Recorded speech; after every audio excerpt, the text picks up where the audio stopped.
Lawmakers grilled electricity providers about the preparation and response to Hurricane Beryl hitting the Houston area earlier this month. Fox 4's Stephen Dow is in studio with more on the story. Stephen.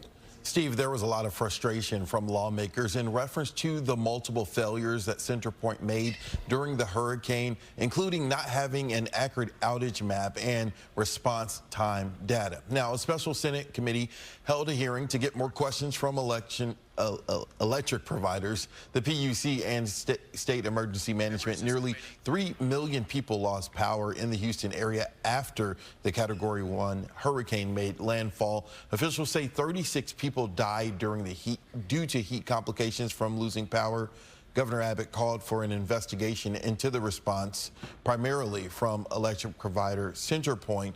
At one point, outage maps were being manually entered and were not to be accurate. Senators said it misled customers. I take personal accountability for not meeting our customers' expectations during Hurricane Beryl.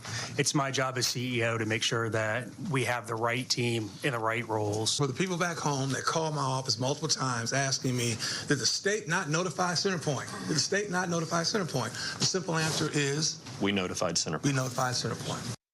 Senators said this was due to years of mismanagement by CenterPoint when it came to technology and other plans. The current CEO is the third CEO in a handful of years, only being in the role for the past 7 months. CenterPoint says that they have already implemented new changes when it comes to technology. They also hired a chief communications officer, and at least one person is no longer in leadership with the company, according to senators, but the CEO said he cannot discuss personnel matters. Steve.